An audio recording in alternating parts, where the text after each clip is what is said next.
Mas, retomando aqui a questão do arrebatamento, nós falamos sobre isso, né? Porque as pessoas falam, tá, quando houver o arrebatamento, vai ter a ressurreição dos mortos. Mas o que acontece com a alma dessas pessoas quando elas morrem? Então, por isso, o pastor Nicolas deu essa aula na quarta-feira passada explicando, porque existe a visão psicopaniquista. A psicopaniquia é o sono da alma. E existem seitas que ensinam isso. Seitas que ensinam que a alma da pessoa, quando a pessoa morre, a alma fica dormindo junto com o corpo. Ela adormece com o corpo. E um dia, quando Jesus voltar, ele vai chamar, e aí o que levanta é a alma, não é o corpo. E aí a alma se levanta lá e o corpo fica lá. É uma confusão enorme isso aí. Eu me lembro que aqui na Redenção, quando eu cheguei, morreu alguém, e eu estava conversando com o irmão aqui da igreja sobre essa pessoa, né, que tinha falecido, e eu disse, bom, pelo menos ela está com o Senhor agora e tal, né? Ele falou assim, não, agora ela está descansando. Depois é que ela, né, na ressurreição, que ela vai ficar com Cristo. Agora ela está descansando. Morreu, vai descansar. Eu falei, mas para descansar tem que dormir? Ele não pode descansar desperto, ali com o Senhor, como Paulo fala, que ele preferia partir e estar com Cristo, porque é algo muito melhor. Então, eu comecei a falar com ele sobre isso e expliquei para ele essas coisas que vocês ouviram na semana passada, né? E esse irmão, ele não sabia dessas coisas. Não sabia de nada disso. Na cabeça dele, quando o crente morria, a alma dele ficava dormindo junto com o corpo. Para ele isso era descansar. Na Bíblia, quando fala entrar no descanso, não significa dormir. Entrar no descanso significa entrar na presença de Deus, livre dos seus trabalhos, livre dos fardos deste mundo. Isso é descanso, não é dormir. Muito bem, agora no manual nós falamos também, ainda falando sobre o arrebatamento, nós falamos sobre o problema que existe hoje em dia, que foi difundido pelo mundo todo, a ideia de um arrebatamento, que é um arrebatamento secreto. Então nós já falamos sobre o tema do arrebatamento ser antes da tribulação, ou ser depois da tribulação. Já explicamos isso, mostramos as duas posições para os irmãos viram tudo isso aí.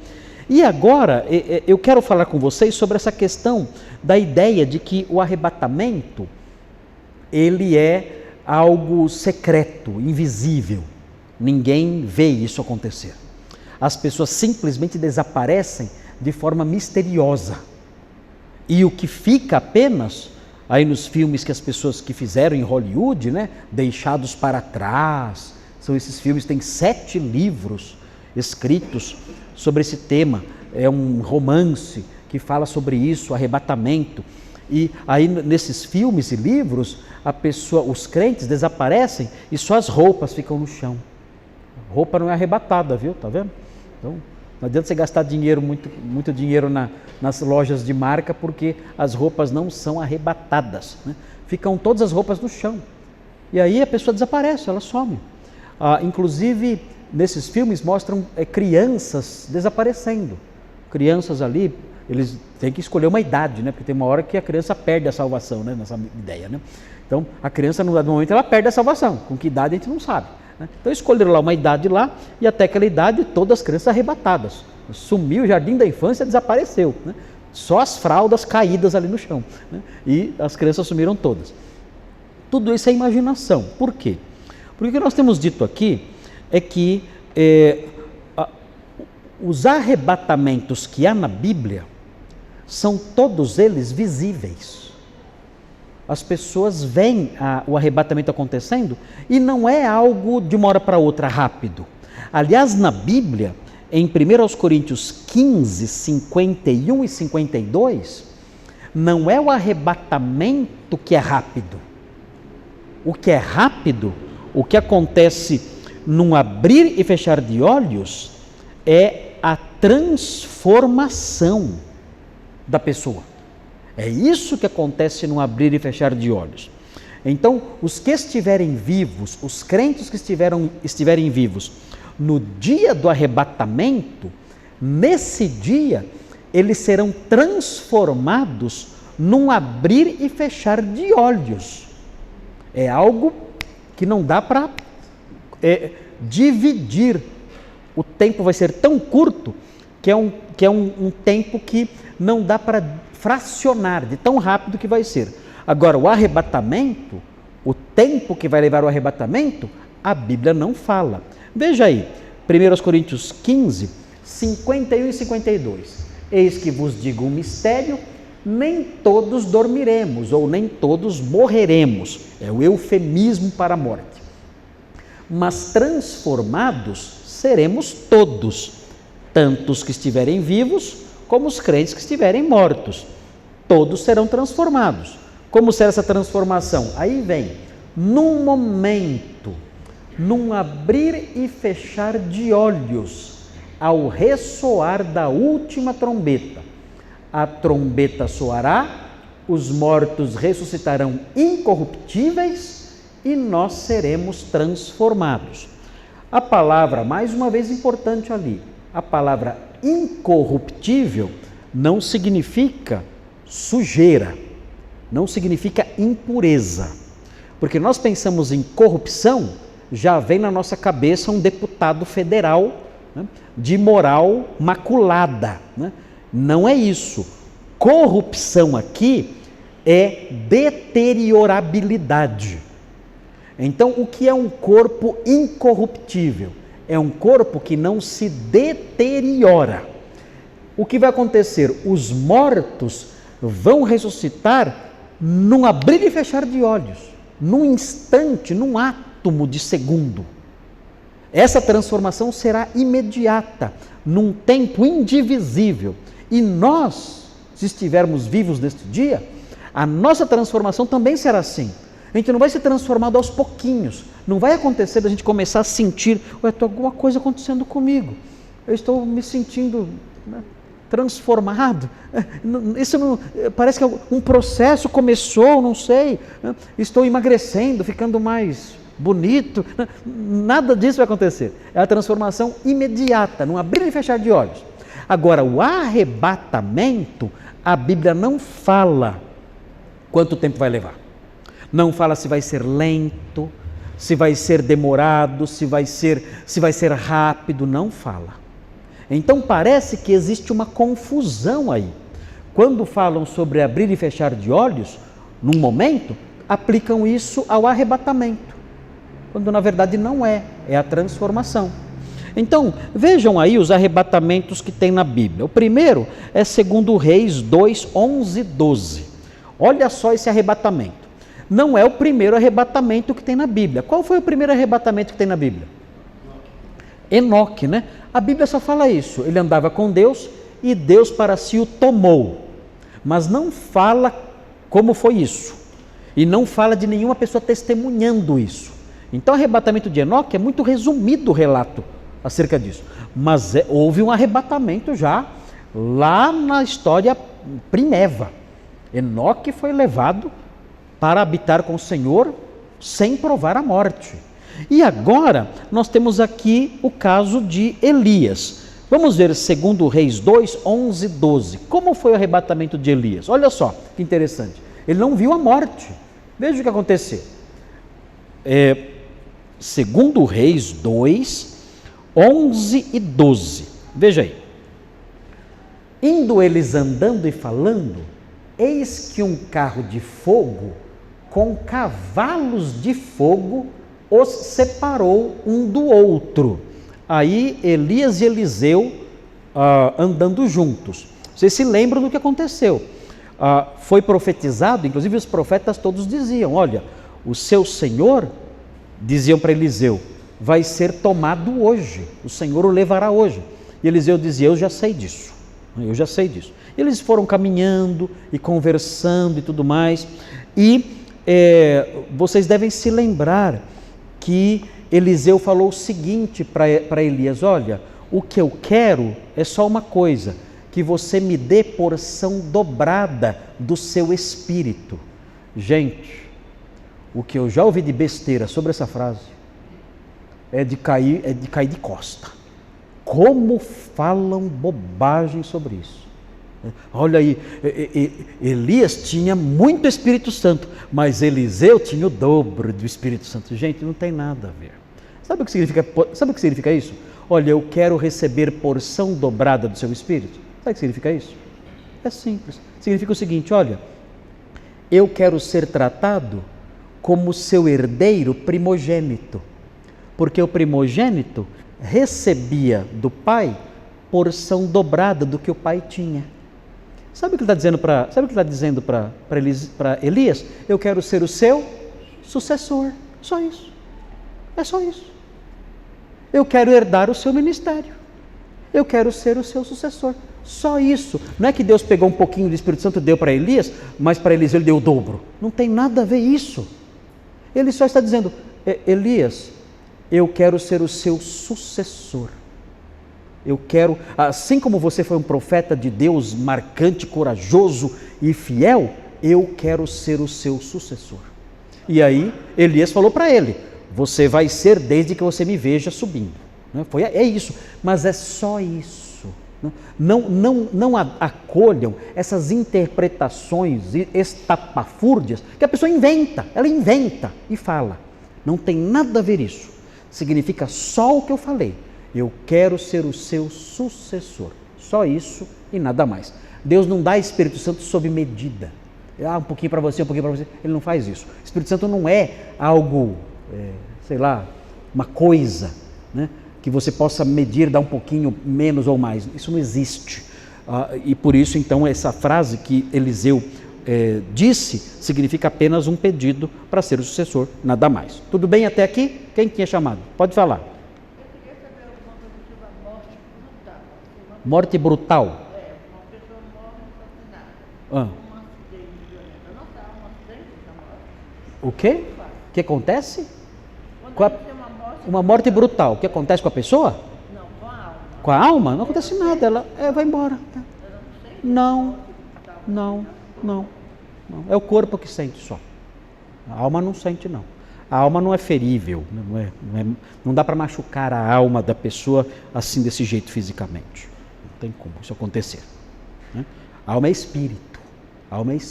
Não dá para isso acontecer. Então, quando a pessoa morre de forma brutal, o que é afetado é só o corpo dela. A alma não é. Tá bom? Ok, muito bem. Aí, cadê o texto lá? Sumiu? Cadê o texto? Foi? Arrebataram o texto? Pediu porção dobrada. O que aconteceu, Isaac? Quem fechou? Ele apertou o botão errado aí. Apertou desligar. Bom, vamos ver lá o texto, 2 Reis 2, 11 e 12. Enquanto ele abre lá, meu Deus, vamos ver aqui. Vamos abrir aqui então. 2 Reis 2, 11 e 12.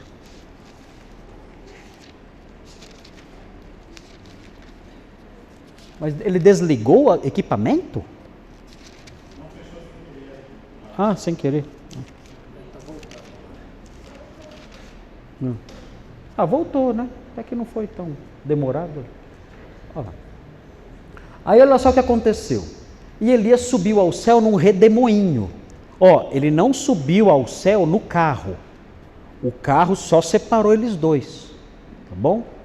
Esse carro, olha lá, com cavalos de fogo e tudo mais, isso aí é uma aparição extraordinária, angélica. Mas tem anjo cavalo? Pelo jeito, o anjo assume a forma que ele quer, né? Aqui é um anjo equino. Ele aparece aí, dividindo aí. Né? Os anjos, eles tomam as formas que eles querem. Porque nós vemos na Bíblia várias manifestações angélicas das mais diversas formas. Se vocês lerem, por exemplo, Ezequiel, aquilo lá é aterrador. São anjos feios. Mesmo no Apocalipse tem anjos muito feios também, né? Tem uns bonitinhos lá que aparecem como seres humanos, né? Mas há anjos muito feios. Aqui os anjos têm essa aparência, aparecem assim, mas eles são espíritos, não tem um formato físico fixo. Se manifestam assim muitas vezes para transmitir alguma ideia, e parece que essa ideia é dita na sequência. Vamos ver já já. Mas olha, Elias subiu ao céu num redemoinho. E veja, o que vendo Elias clamou. Então, Eliseu viu, né? O que vendo Eliseu clamou. Eliseu viu o arrebatamento, testemunhou o arrebatamento, normal.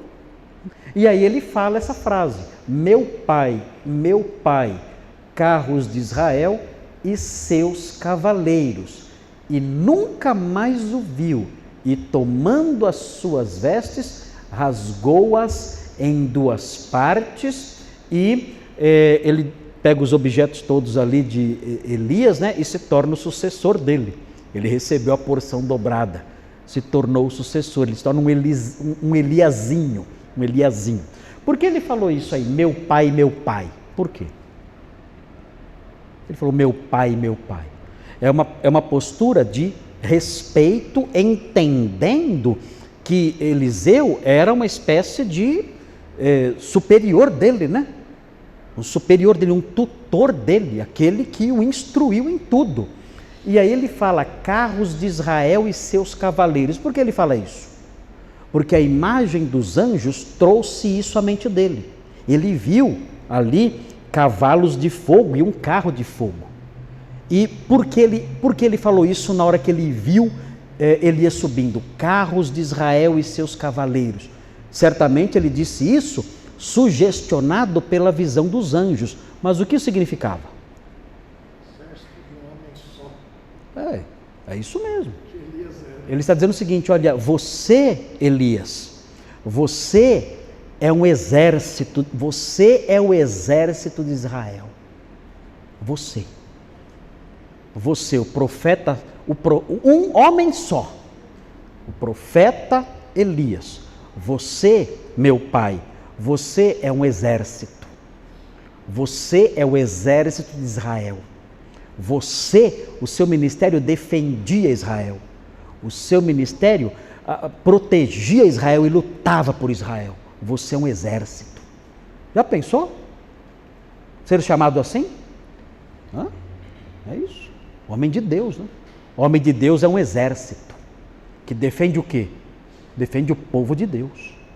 A verdade, a doutrina santa. Ele é um exército. Cada crente aqui tem que ser um exército. Tem que ser carros de Israel e seus cavaleiros. Olha só que coisa, hein? É muito linda é muito lindo esse momento da história de Elias e de Eliseu. Porque é o momento da sucessão e o momento em que ele mostra o que Elias representava como pregador da verdade. Todo pregador tem que ser isso, um exército. Hoje os pregadores são mais fofinhos, né? Mais fofinhos. São os ursinhos carinhosos, né? Agora, os pregadores de verdade eram exércitos, né? Não eram um soldado. Os pregadores não eram um soldado. Eles eram um exército. É diferente isso. Muito bem, então aqui esse arrebatamento foi visto. Esse acho que foi rápido, né? Porque é um redemoinho, né? Acho que é mais rápido, mas deu para ver. Agora vejam um outro que aparece em Atos 1:9. Atos 1:9. Agora esse aí, Isaac, Atos 1:9.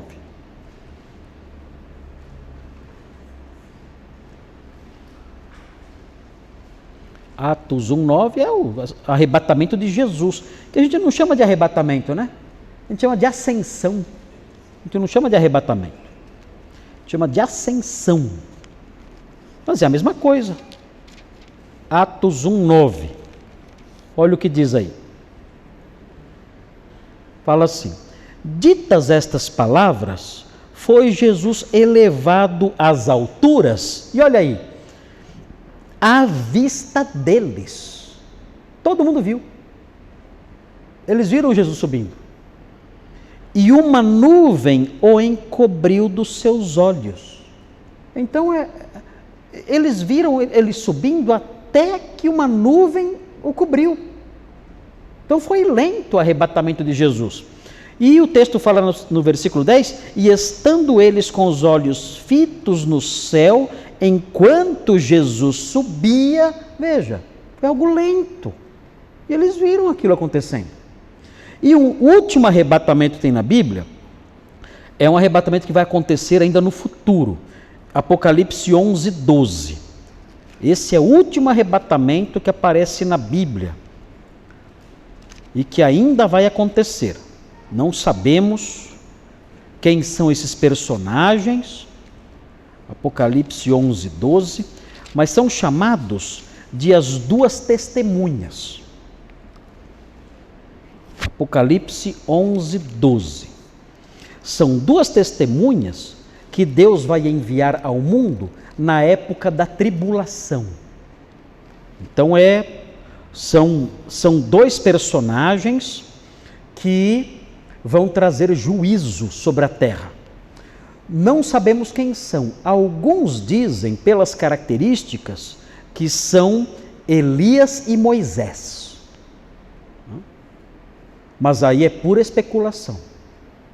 Mas dizem isso. Isso aqui é Elias e Moisés que vão voltar e tudo mais. Não sabemos.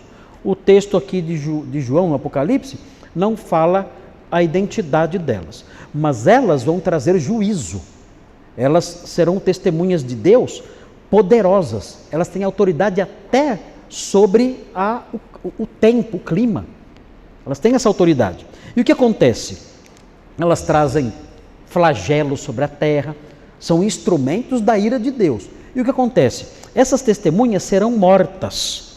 E quando elas forem mortas, os habitantes da terra vão comemorar, vão ficar muito felizes e vão até trocar presentes. Vocês já viram as pessoas fazendo isso quando alguém morre?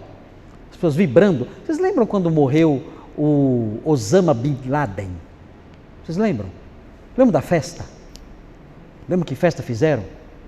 Lá nos Estados Unidos, em Nova York, no centro de Nova York, na Times Square. Na Times Square, as pessoas se abraçando, cantando, se beijando e comemorando e vibrando. Por quê? Porque o Osama Bin Laden tinha sido morto. Então, uma grande festa por causa disso. Quando eu vi aquela cena, eu falei, nossa, eu nunca tinha visto comemoração porque alguém morreu. Nunca tinha visto isso. Não as pessoas felizes ali, vibrando. Nunca tinha visto aquilo. A gente, quando alguém perverso morre, né? A gente fica até contente, mas a gente não conta para ninguém, né? A gente fica, né? Que pena, né? Deus me livre, que Deus o leve, nunca quero nem lembrar mais disso. Mas não há comemoração, mas naquele dia houve. E eu vi aquilo, eu disse, meu Deus, é possível então isso acontecer. E eu lembrei das duas testemunhas. Ou seja, é possível sim alguém fazer festa porque alguém morreu, comemorar, trocar presentes.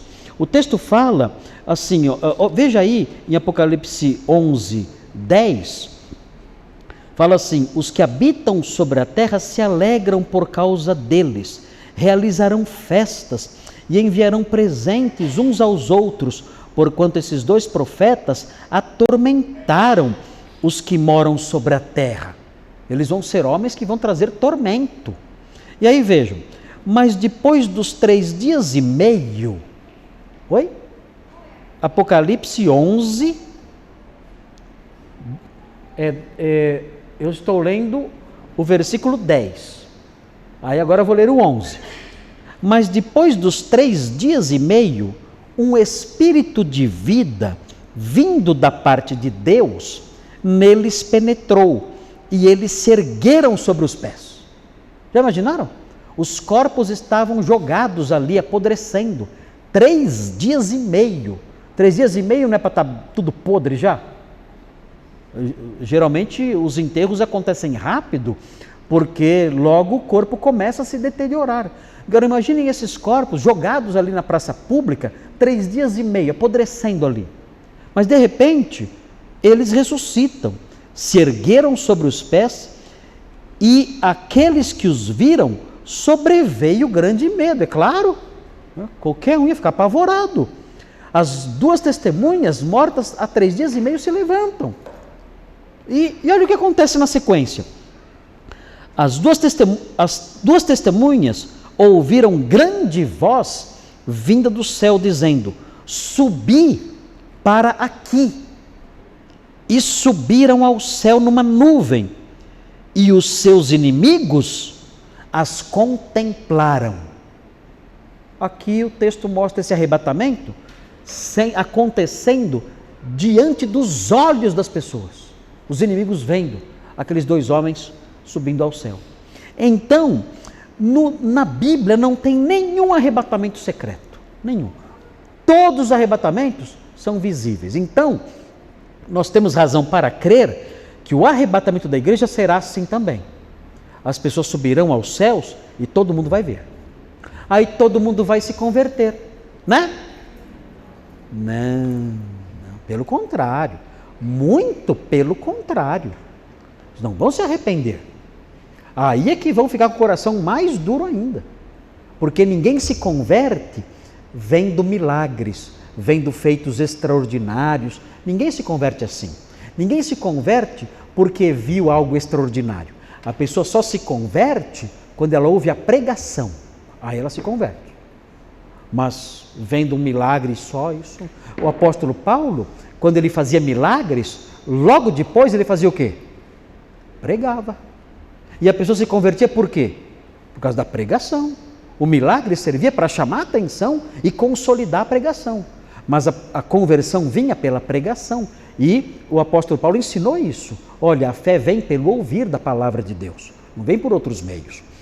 Então, o povo nessa época, quando vir os crentes sendo arrebatados, eles não vão se converter. Dizendo, olha que milagre, Deus os levou. Não vai ser assim. O modo como eles vão interpretar isso, nós não sabemos. Como eles vão interpretar isso? Nós não sabemos. Mas a conversão não vem disso. Ninguém se converte vendo alguém subir ao céu. As 2 testemunhas subiram ao céu. Mas isso não causou impacto nenhum. Arrependimento, nada disso. Então, eu não sei. Eu acho, a minha teoria, né? Mas é a invenção da minha cabeça. A minha teoria é que eles vão dizer que as pessoas foram arrebatadas por extraterrestres. Eu acho que vão dizer isso. Esse é a minha desconfiança, mas não tem isso na Bíblia. Isso aí eu estou falando da minha cabeça. Eu acho que vão dizer isso. Vão dizer assim, olha, os extraterrestres, eles querem purificar o mundo. Então eles tiraram do mundo as pessoas que são ruins, as pessoas que atrapalham o nosso desenvolvimento espiritual. Porque esses crentes, eles são muito radicais, cabeça muito fechada, eles são pessoas difíceis, não entendem as coisas, são radicais demais, fundamentalistas. Então o que aconteceu? Os extraterrestres estão purificando a humanidade e tiraram eles daqui, para que a raça humana possa progredir espiritualmente. Vão dizer isso. Pode ter certeza. Eu acho que é isso, mas eu desconfio que vai acontecer isso aí. Claro que vai ter pessoas dizendo outras coisas. Não é nada disso. Isso aí, na verdade, foi ilusão coletiva. E vão dizer um monte de bobagens aí. Vão inventar várias coisas. Não sei, mas que vai acontecer diante dos olhos das pessoas, tudo indica que sim. Muito bem. O que vai acontecer, e agora vem aí uma outra parte aí do nosso ensino ligado aí ao arrebatamento. O que vai acontecer quando a pessoa arrebatada chegar diante de Deus? O que vai acontecer? Então chegou, corpo e alma, físico, chegou diante de Deus. O que acontece agora? Qual é o episódio que toma lugar agora? Agora, o que acontece é o que a gente chama de tribunal de Cristo. É o juízo final? Não. É o tribunal de Cristo.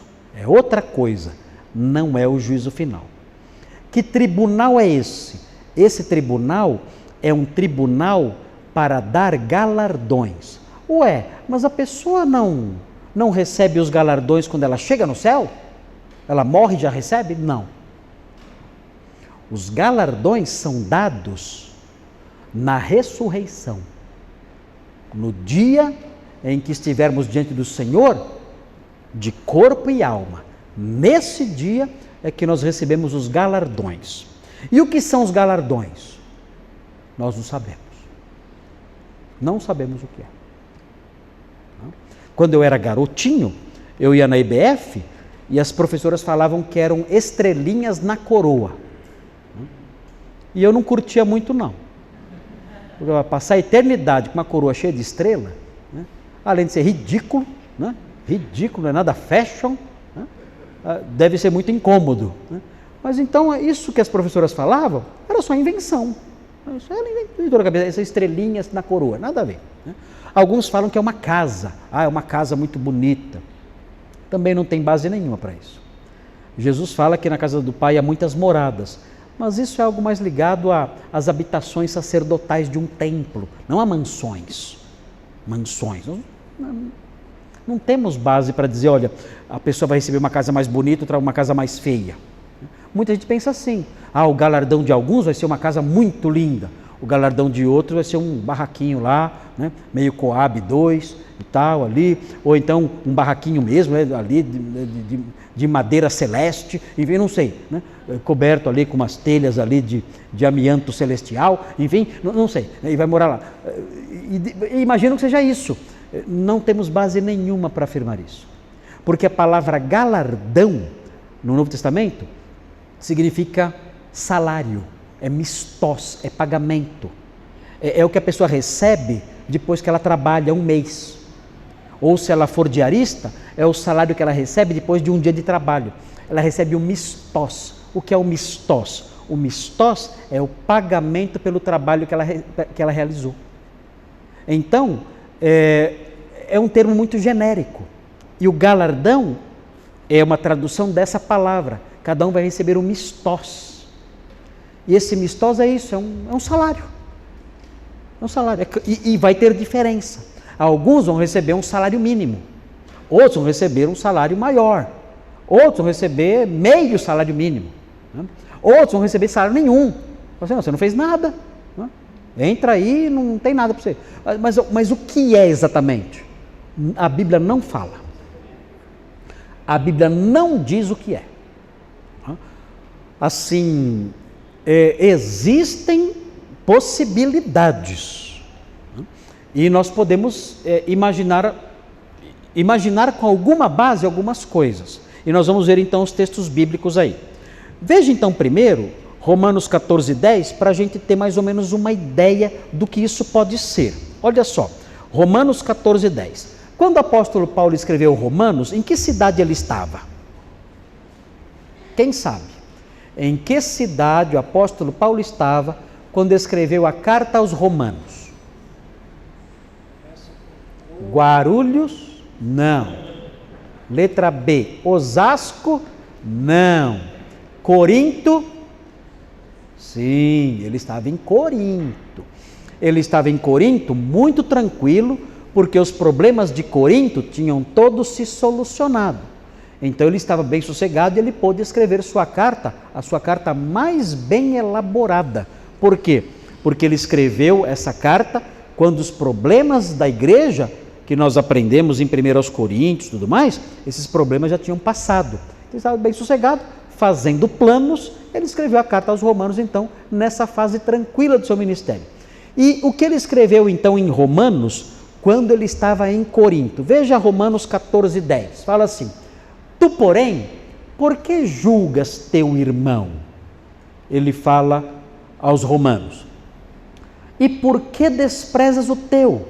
E aí ele fala, olha, não se ocupe disso, porque outra pessoa fará isso.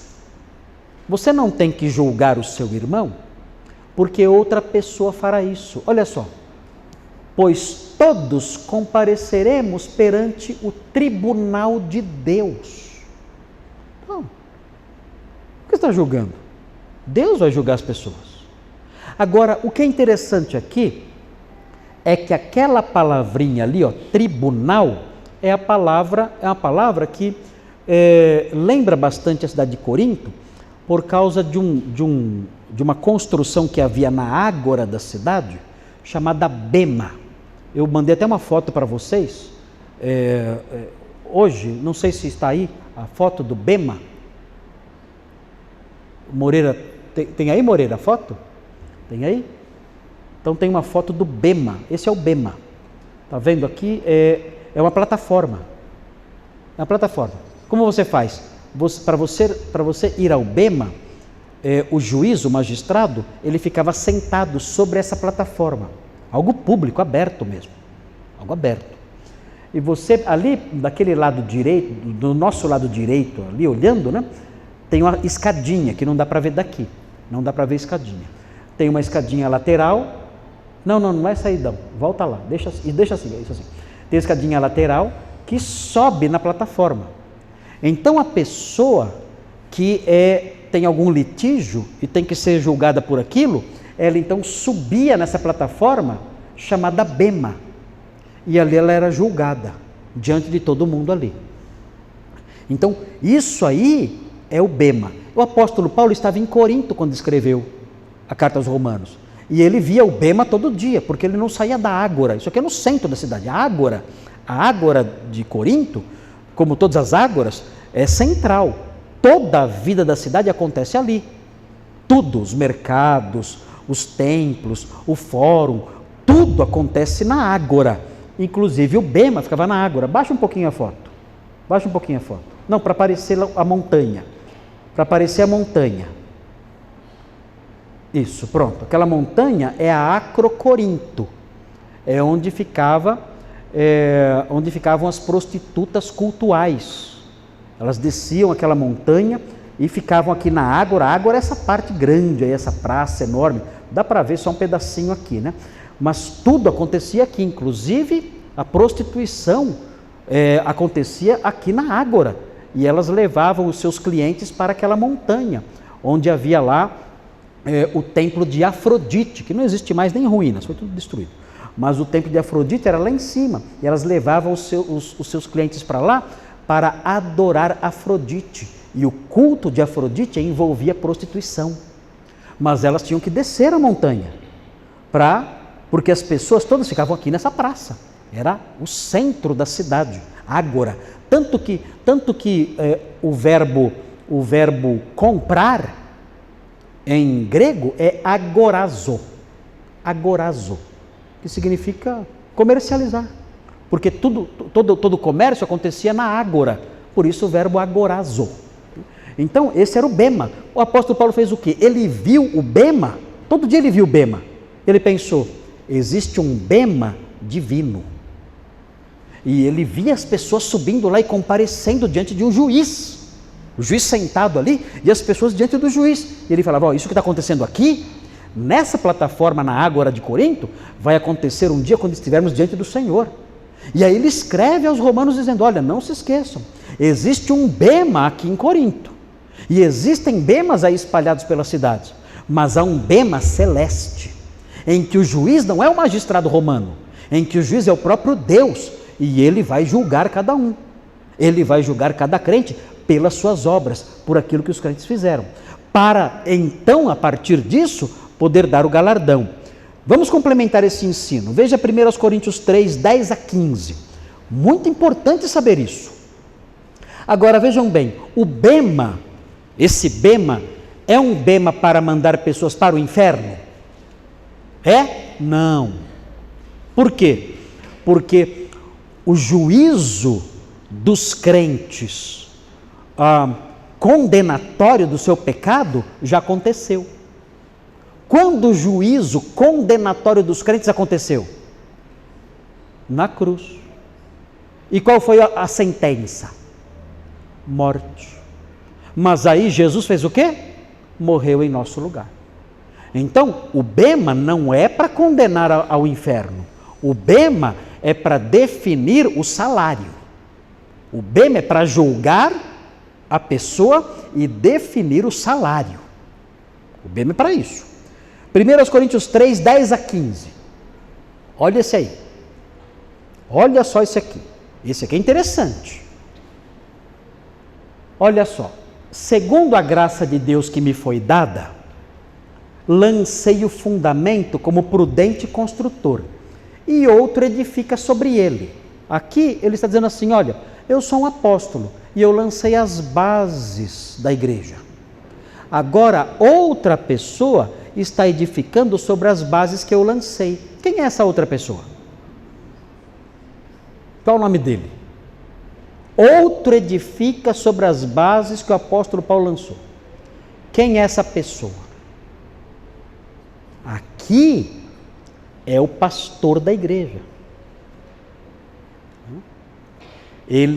Paulo lançou o fundamento e agora o ministério pastoral, didático, acadêmico está construindo sobre essa base que Paulo lançou.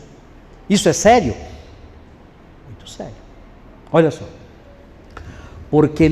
Porém, cada um veja como edifica. É um alerta para os mestres, para os pastores, para os doutores da igreja, para aqueles que têm a tarefa de ensinar na igreja. Cada um veja como edifica, porque ninguém pode lançar outro fundamento. Olha isso aqui. Tem gente lançando outros fundamentos? Tem gente mexendo nos fundamentos de Paulo? Está cheio, né? Não pode. Não pode tocar nos fundamentos. Além do que foi posto com Jesus Cristo. Contudo, se o que alguém edifica sobre o fundamento é ouro, prata, pedras preciosas. Pedra preciosa aqui não é diamante, rubi, não é isso. Pedra preciosa é pedra cara, é mármore. Tá? Pedra preciosa aqui é pedra de construção, mas é pedra de construção cara. É como mármore, que mais que tem de pedra de construção cara? Quartzo? É isso aí. Então não é diamante, rubi, nada, pérola, nada disso. É pedra de construção.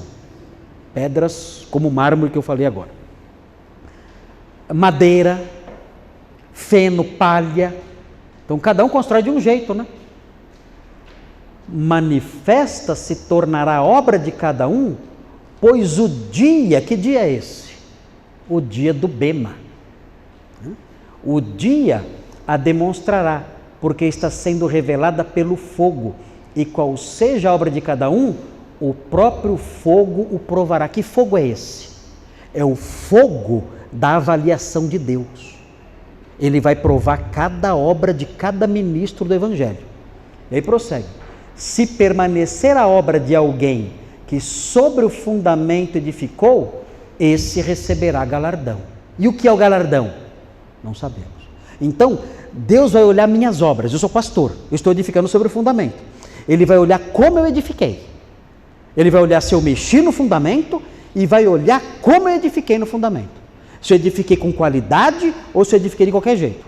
Ele vai provar isso. Se ele definir que, olha, a sua obra foi palha, foi madeira, foi feno, isso aí não valeu nada, então eu não vou receber galardão. E o que é o galardão? Não sabemos. Se a obra de alguém se queimar, sofrerá ele dano. Ele vai para o inferno, é isso? Não. O que é dano? Prejuízo. Não vai ter salário. Vai ter prejuízo. Sofrerá ele dano, prejuízo. Mas esse mesmo será salvo. Olha lá. Ele não recebe o salário, mas não vai para o inferno. Será salvo, todavia, como que através do fogo. Como assim? Ele será salvo como alguém que escapou de um incêndio. Como é que é a pessoa que escapa de um incêndio? Como é que ela sai? Sai sem nada. Sai sem nada. Ela sai só com a roupa do corpo e olha lá. Então esse texto ensina o que vai acontecer com os pastores. Os pastores terão seu ministério avaliado. O ministério que foi bem feito vai receber galardão. O que não foi feito vai ter prejuízo. Não vai receber salário. Ralou que nem um cavalo a vida inteira, não vai receber nada. mas vai ser salvo. Vai ser salvo, mas não vai receber salário nenhum. Vai ser um mendigo lá no céu, né? Vai ser um morador de rua. 2 Coríntios 5:10. Oi? Não, isso aqui é só para os líderes. Só para os líderes. Então, quando chegar no céu, vai ter 2 filas. Você é pastor? Sou, é naquela fila lá. É outra fila. Aí vai avaliar o ministério. Você construiu como? Com pedras, com ouro, ou você construiu com palha? Aí que pega, né? 2 Coríntios 5:10. Outro texto importante. Olha aí. 2 Coríntios 5:10. Porque importa que todos nós, e agora? É só os pastores? Todos. Compareçamos perante o quê? Olha o bema de novo ali, ó. Compareçamos perante o bema de Cristo. Para quê? Olha o objetivo. Para que cada um receba segundo o bem ou o mal que tiver feito por meio do corpo. Aí de novo o galardão. O crente que praticou o mal vai ter o seu galardão prejudicado. A sua salvação é prejudicada? Não, mas o seu galardão é. É vergonha, né? É vergonha. Você vai chegar lá para receber, Jesus vai falar assim para você, olha, não tem nada para você aqui. Você é herdeiro, você é cidadão do reino, você pode entrar, você está salvo, mas não tem nada para você aqui. Não tem nenhum salário para você. Mas Senhor, não tem nada. Não há nada para você aqui. Entra logo antes que eu mude de ideia. É isso. Terrível, é vergonhoso. Por isso que João fala assim, olha, nós temos que zelar para que nós não sejamos envergonhados na sua vinda. Ser envergonhado na sua vinda é isso. Imagine que o dono da empresa foi viajar. Ele deixou a empresa sob a sua administração. E aí ele chega de repente. E você está de papo para o ar, a empresa abandonada, tudo sujo, os funcionários largados, todas as máquinas estragando, e você de papo para o ar, só tomando Coca-Cola, suquinho de uva, ali sem querer fazer nada. Aí chega o dono da empresa. Como é que você vai se sentir? Imagine. Como você vai se sentir? Já imaginou? A vergonha, o desespero. Eu me lembro, aqui na nossa igreja, vários anos atrás, tinha uma secretária e eu tinha uma planta. Eu tinha uma planta no meu escritório. E eu fui viajar por 6 meses. E eu falei assim para ela, eu quero que nesses 6 meses você cuide dessa planta para mim. Eu quero que você jogue água nela, regue essa planta, porque ela não vai aguentar ficar aqui 6 meses sem esses cuidados. E eu fui viajar por 6 meses.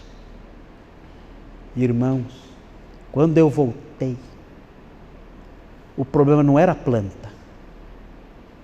O meu escritório parecia um chiqueiro. Um chiqueiro. Ela nunca entrou lá, mas nem para ver a planta. A planta estava morta. A planta estava... Não tinha mais. Não. Assim, o chão do escritório era nojento. Tinha uma toalhinha que eu deixei no banheiro do escritório. A toalhinha estava dura, de tanta sujeira. E ela passando paninho ali, ai pastor, eu olhando aquilo, meu Deus, 6 meses. E ela apavorada. O que é isso? Ela ficou envergonhada, confundida, quando o chefe dela chegou. Depois disso, eu nunca mais tive secretária aqui na igreja. Eu mesmo cuido das minhas coisas. Ficou assim. Mas notem, é a mesma sensação. A pessoa diante de Deus ali vai ser salva, mas será envergonhada. Veja, agora o outro texto, que é são os textos que mostram diretamente que o galardão vai ser recebido na ressurreição, que é Lucas 14, 14. Então, todos esses textos falam que vai aparecer, que você vai comparecer dentro do tribunal. Mas quando isso vai ser? Agora vai mostrar. Lucas 14, 14. Lucas 14, 14. Quando isso vai acontecer? Veja aí. Olha lá. E serás bem-aventurado pelo fato de não terem eles com que recompensar-te. A tua recompensa, porém, o mistós, o galardão, tu a receberás quando? Quando é o dia do galardão? Está escrito ali, não está? No dia da ressurreição. Okay? Então, quando eu recebo o galardão? No dia da ressurreição. Esse é o dia em que o galardão é dado. 1 Coríntios 4, 5. É outro texto sobre isso. 1 Coríntios 4, 5. Então, quem morre agora vai para o céu, tudo bem. Mas os galardões só na ressurreição. 1 Coríntios 4, 5.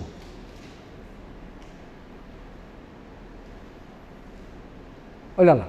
Portanto, nada julgueis antes do tempo, até que venha o Senhor. Olha aí. Olha quando vai acontecer o tribunal. O qual não somente trará à plena luz as coisas ocultas das trevas, mas também manifestará os desígnios dos corações. E então cada um receberá o seu louvor da parte de Deus. E quem só fez, o crente que não trabalhou bem, vai receber algum louvor? Pode ser o crente que, pode acontecer do crente ser envergonhado, de novo aqui, né? Aqui, esse texto aqui, talvez esse texto mostre o que é o galardão. O que seria o galardão à luz desse texto aqui? O louvor de Deus. Esse seria o pagamento. É Deus chegar para a pessoa e dizer algo. O galardão seria isso, olha, você é um servo fiel, você é um servo que me honrou. Esse elogio seria o galardão. Porque a palavra louvor é a palavra eulogia. E é isso, é elogio. É um elogio de Deus. Deus vai elogiar a pessoa. Pode ser que o galardão seja isso. Não sei. Pode ser. Mas veja quando vai acontecer. Quando o Senhor vier. O galardão é dado quando o Senhor vier. Não é antes disso, não é com a nossa morte. 2 Timóteo 4,8. Esse texto é muito claro também. 2 Timóteo 4,8.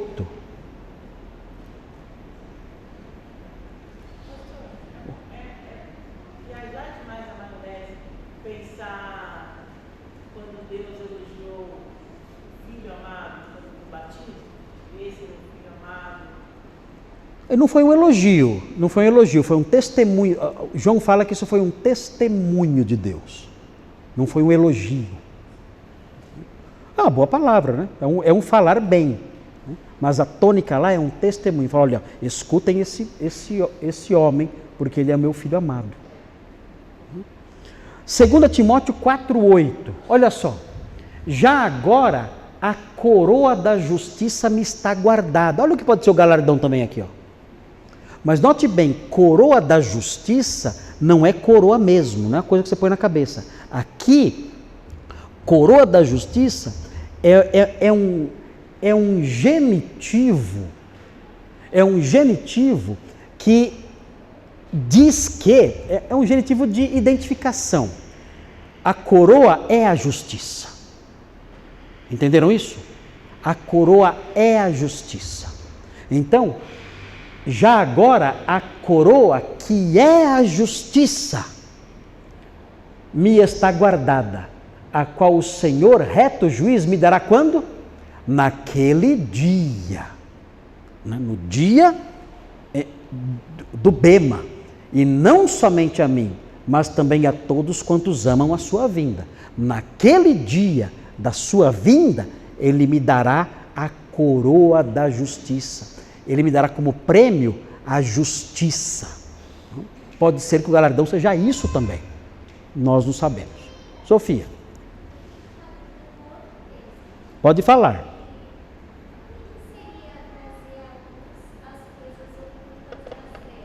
É que existem coisas na vida dos crentes que são escondidas por eles. Oi? Sim. Há muitas coisas que os crentes fazem às escondidas e que são feias. Isso não é surpresa para ninguém. Isso não é surpresa para ninguém. Há muitas coisas que os crentes fazem que são erradas e que eles fazem às escondidas. Assim, quantas pessoas, quantos crentes, aqui em nossa igreja mesmo, procuram muitas vezes os pastores, dizendo que estão com problemas com pornografia. Pastor, mas essa revelação vai ser pública? Aqui não fala.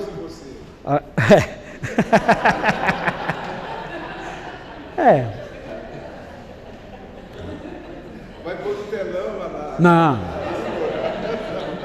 Todo mundo fala que vai passar um filminho, não vai passar filminho nenhum. Esquece a teologia do filminho. O que vai acontecer é que Deus vai expor isso a nós, pelo menos a nós isso será exposto. E essas coisas todas, que, claro, é assim, o Senhor não se deleita em jogar nada na nossa cara. As pessoas que lutam com essas coisas que eu falei e que se arrependem e o Senhor perdoa mesmo. E quando Ele perdoa, Ele não joga mais na cara de ninguém isso. Então, se alguém luta com isso e se arrepende, busca o perdão de Deus, o Senhor perdoa e apaga. Mas há crentes que não são assim. Há crentes que têm segredos e mantêm esses segredos como pecadinhos de estimação. E mantêm aquilo ali na sua vida e nunca, não abandonam nunca. E o Senhor vai revelar isso. Pode acontecer não só coisas assim que eu estou falando, que são assustadoras, né, mais assim feias, mas pode acontecer, por exemplo, de alguém fazer algo para ser admirado. Eu quero ser pastor. Nossa, que lindo! Deus conhece o oculto.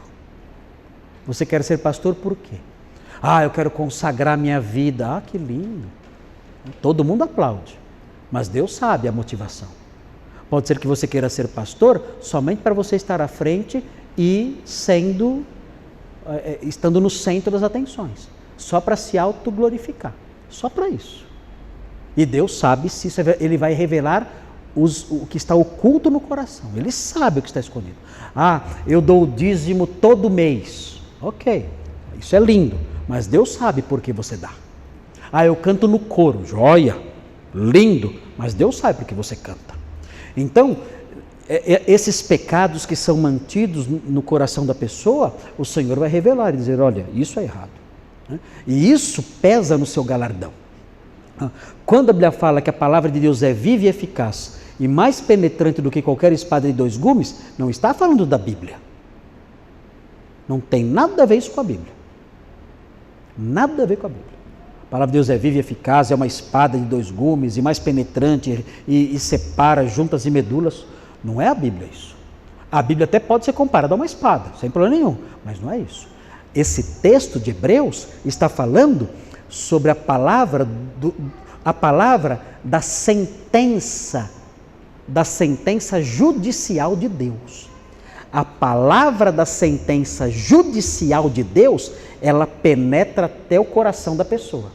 O juiz normal só avalia os autos, os testemunhos, as palavras. O juiz divino não. O juiz, a sentença dele entra lá dentro, no coração, e avalia e perscruta tudo e dá a sentença com base no que ele vê lá dentro.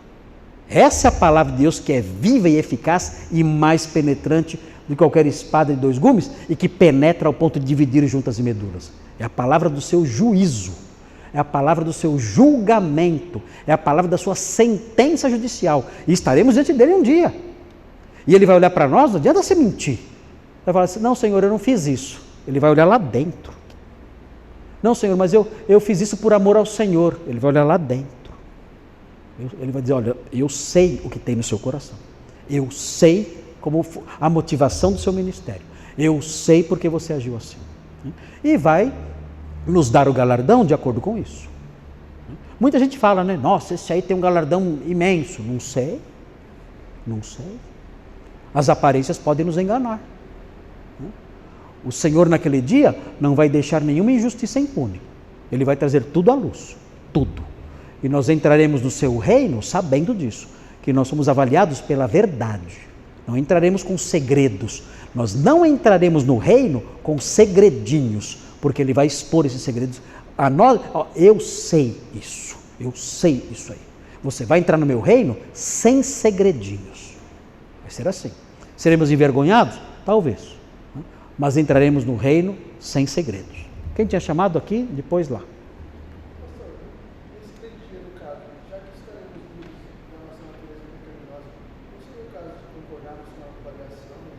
Sim, sim, claro.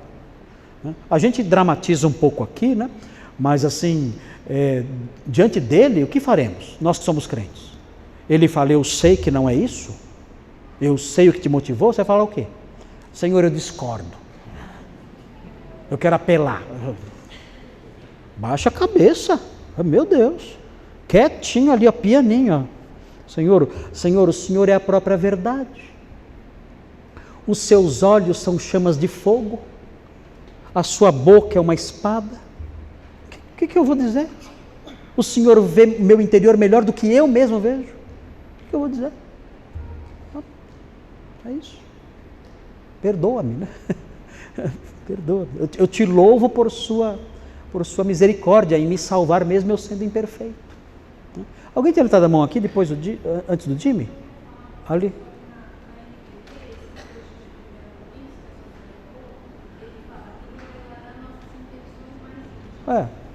Os desenhos do coração, né? Ali, Jimmy. Sim, pastor, e os descrentes serão julgados também no reino? Não. Os descrentes nem estão ressuscitados ainda. Os descrentes, nesse momento da nossa cronologia, eles continuam na sepultura. Somente os mortos em Cristo é que ressuscitam. Os descrentes continuam na sepultura.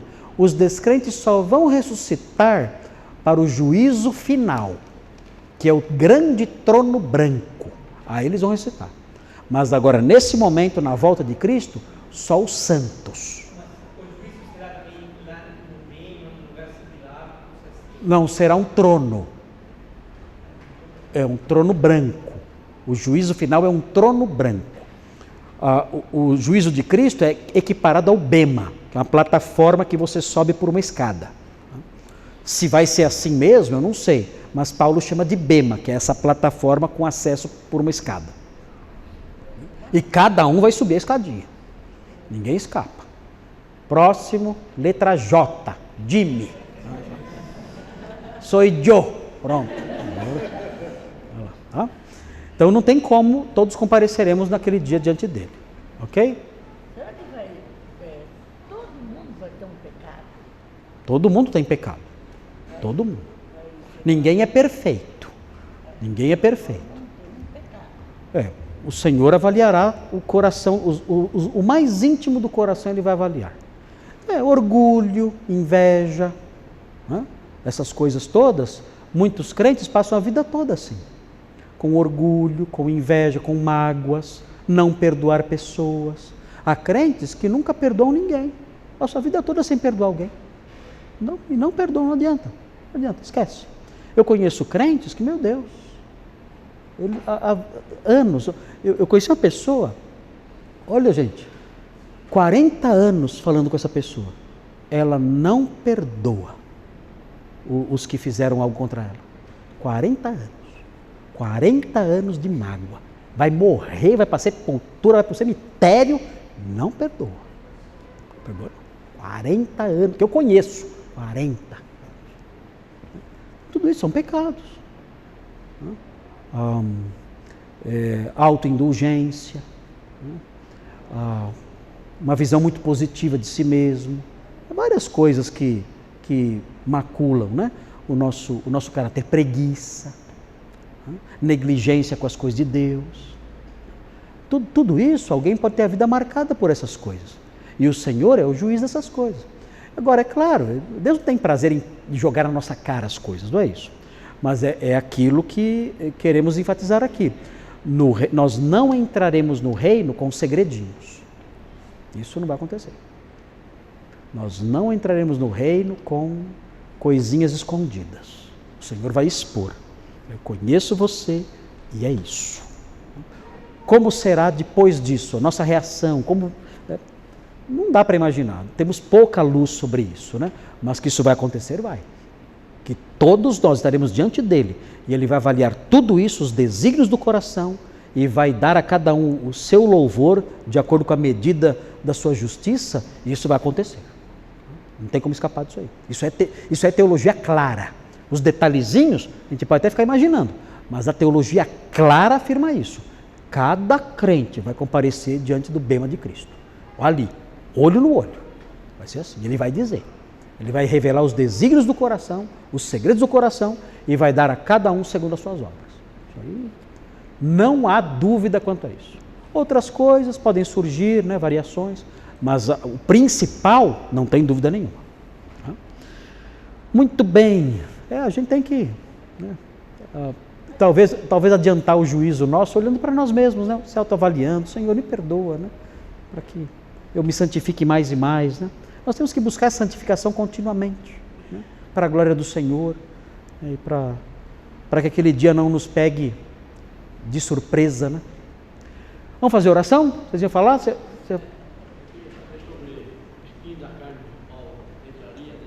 Não, isso é outra coisa. Espinho na carne era alguém que o incomodava, era algo que incomodava, não era pecado. Alguns falam que era pecado, mas não era. É outra coisa. Era algo ligado a um incômodo, que nós não sabemos ao certo o que é. E você ia falar? Não, eu ia mencionar que nós fomos libertos da morte eterna. Eu acho que a justiça de Deus nos cabe no mínimo ser julgados pelos nossos atos, né? Exatamente. E recompensados, né? Recompensados também por isso. Eu não espero receber muita coisa, não. Ficar quietinho, entrar lá, subir a escadinha, quietinho, ó. Falou, tá falado. Deixa eu entrar logo, porque eu acho que eu tenho essa sensação, né, do Senhor me deixar, de eu ficar assim constrangido, né, diante de alguém que é santíssimo, né, o temor, o constrangimento, né, isso é algo que eu acho que eu vou sentir. Eu imagino que vai sentir isso diante do Senhor, a sua grandeza, a sua glória, né? Sentir a minha pequenez, né? E ficar, né, me sentindo pequeno diante dele, né? Então, é isso, né? Até diante de pessoas nobres nós nos sentimos assim meio deslocados, né? Até de pessoas nobres nos sentimos meio sem jeito. Imagine diante do Rei dos Reis, do nosso Criador Santíssimo, né? Meu Deus, é algo. E por outro lado, tem o lado também da nossa intimidade com ele. Ele é o nosso pastor, né? Ele é o nosso juiz, mas ele também é o nosso pastor amoroso. Então há um misto de coisas, né, que a gente não sabe como lidar com isso, né? Ao mesmo tempo que ele é o nosso juiz, rude, severo e verdadeiro, com olhos de fogo, ele também é o nosso amigo, nosso pastor que nos apacenta e nos carrega no colo. Então uma mistura de coisas que a gente nem sabe como vai lidar com isso. Então, mas temos que conviver com esses pensamentos todos juntos e conjugá-los, porque tudo isso é verdade. Vamos fazer oração então? Na semana que vem nós vamos falar sobre a grande tribulação. Aí é bem complicado. Grande tribulação é para tribular todo mundo. Vamos fazer oração. Senhor, obrigado pelo tempo aqui, obrigado por sua bondade. E obrigado por esses alertas acerca do bema de Cristo. diante do qual compareceremos um dia, na sua presença, porque sabemos que o Senhor é nosso Redentor, nosso amigo, nosso pastor, nosso mestre, sabemos disso tudo. Mas sabemos também que o Senhor é aquele que tem os olhos como chama de fogo. O Senhor é aquele que sonda mente e coração e dá a cada um segundo as suas obras. E o Senhor avalia tudo e ninguém pode comparecer na sua presença com segredos, porque o Senhor tudo vê. E a sua avaliação é sempre justa e santa, intocável. Ó Deus, estamos estudando escatologia. Que essas coisas não sirvam apenas para matar a nossa curiosidade, mas que essas coisas impinjam em nós temor e tremor, para que naquele dia nós não fiquemos envergonhados, para que não sejamos confundidos e fiquemos perplexos na sua presença, mas que pelo contrário, compareçamos diante do Senhor com humildade, é verdade, mas com a consciência tranquila, sabendo que os segredos ruins do coração nós podemos superar enquanto nesta vida, mágoas, orgulhos, invejas, disposições contrárias ao seu querer, ódios, rancores e coisas assim, imoralidades, coisas desse tipo. Ajuda-nos, Senhor, a neutralizá-las em nós, a superá-las em nós. Sabemos que nunca chegaremos à perfeição e sempre o Senhor verá algo em nós que não agrada ao Senhor. Mas pedimos que o Senhor nos ajude para que naquele dia nós possamos ouvir do Senhor uma palavra de louvor que aqueça ainda mais o nosso coração, que já estará aquecido, porque estaremos entrando na sua herança, mas que aqueça ainda mais o nosso coração com uma alegria que sobrepuja a que já teremos, sabendo que o Senhor se agradou de nós e apontou isso na nossa vida. Ajuda-nos e que tudo isso seja para a sua glória, tudo isso seja para o seu louvor. Pedimos isso em nome de Jesus. Amém.